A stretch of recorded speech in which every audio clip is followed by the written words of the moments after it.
রাজা রামমোহনকে অপমান মধ্যপ্রদেশের মন্ত্রীর। রাজা রামমোহন রায়কে ব্রিটিশের দালাল বলে আক্রমণ।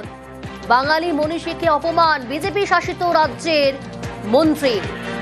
বাঙালি মনীষীকে আক্রমণ মধ্যপ্রদেশের উচ্চ শিক্ষা মন্ত্রী। আগে শোনাই আপনাদের। बंगाल से आगे बढ़ते तो संताल पकड़ना आता था। आज का वो झारखंड में, पहले बिहार में था।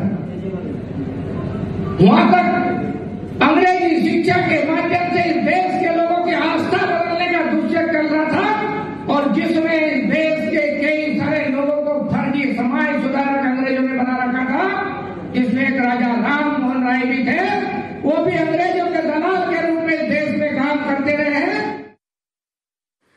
রাজা রামমোহন রায়কে অপমান মধ্যপ্রদেশের মন্ত্রীর, কিন্তু কেন এহেন মন্তব্য হঠাৎ? আরো ডিটেল জানাবে আবির, রয়েছে আমার সঙ্গে। আবির, দেখো, প্রথমত হচ্ছে তার এই মন্তব্যকে ঘিরে ইতিমধ্যে সমালোচনার ঝড় বইছে এবং রাজা রামমোহন রায়ের মতো যিনি মনীষী, তিনি ভারতের আধুনিক নবজাগরণের যাকে রূপকার বলা হয় এবং সমাজ সংস্কারক হিসেবে তার কাজ বিশ্বজোড়া তা নিয়ে আলোচনা চলে।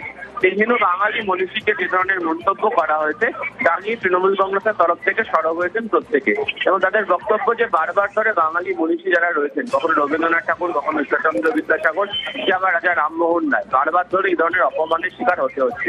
এবং এই ধরনের বারবার অপমান করার পরেও কোনোভাবেই যারা বিজেপি নেতৃত্ব যারা রয়েছেন তারা ক্ষমাও চাইছেন না, বা এই ধরনের মন্তব্য করা যে ভুল, উচিত হয়নি, এই ধরনের কোনো মন্তব্য তাদের কাছ থেকে শুনতে পাওয়া যায়।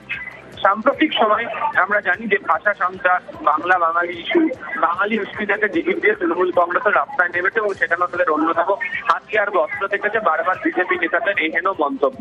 নতুন করে এই বিজেপি শাসিত এক রাজ্যের উচ্চশিক্ষা মন্ত্রী এই ধরনের মন্তব্যকে হাতিয়ার করে তারা ফের ময়দানে, যেমন তৃণমূলের বক্তব্য যে তারা রাজ্যে প্রচারে আসেন, দেশব্যাপী বিভিন্ন নেতারা এখান থেকে প্রচার করার জন্য আসেন, বাংলা দখলের কথা তারা বলেন, তাহলে বাঙালি মনীষীকে কেন এই ধরনের অপমান করা হচ্ছে, এবং এই নিয়ে তারা তাদের তরফ থেকে যে প্রতিবাদ কর্মসূচি চালিয়ে যাবেন বলে উল্লেখ করা হচ্ছে তৃণমূলের তরফ।